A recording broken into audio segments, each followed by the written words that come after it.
Hi all welcome back to our channel. So இன்றைக்கி வந்துட்டு hearing நடக்கிற மாதிரி தான் வந்து அன்னைக்கு நடந்த ஆர்கியூமெண்ட்டில் சொல்லியிருந்தாங்க. அண்ட் நேற்றுமே நீங்கள் வந்து ஒரு சில வீடியோஸ் பார்த்துருப்பீங்க, நிறைய பேர் வந்து சொல்லியிருப்பாங்க இந்த மாதிரி காஸ்ட் லிஸ்ட் வந்து வரலன்னு சொல்லி. அதே மாதிரி தான் இன்றைக்கி ஃபுல்லாகவே எல்லாருமே வெயிட் பண்ணியிருப்போம் அண்ட் வரவே இல்லை. ஸோ அதோட காரணம் என்னன்னு பார்த்தீங்கன்னா 8ஆம் தேதி, அதாவது நாளைக்கு வந்து தள்ளி வச்சுருக்காங்க.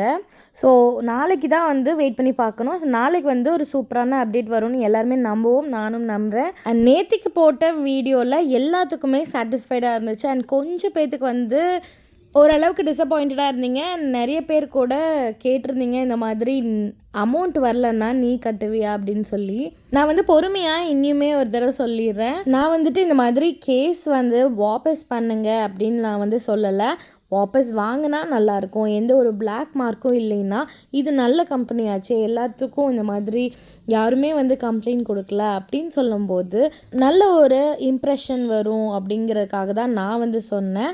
எனக்கு உங்களோட ஆதங்கம்லாம் புரியுது, கோவமுமே புரியுது.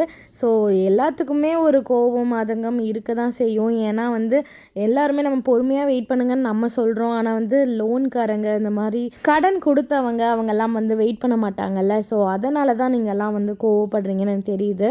ஸோ வாபஸ் வாங்காதது உங்களோட இஷ்டம். நாளைக்கு பெயில் வந்து கண்டிப்பாக கிடைக்கணும்னு நான் வந்து எல்லா சாமியுமே நான் வந்து வேண்டிக்கிறேன். ஸோ நீங்களும் அதே மாதிரி வேண்டுங்க, நல்லதே நடக்கும்னு நம்ம எல்லாருமே நம்புவோம். ஸோ 8ஆம் தேதி தான் ஹியரிங். நாளைக்கு நல்ல தீர்ப்பு வரணும்னு சொல்லி நம்புங்க. பாய் அண்ட் டேக் கேர்.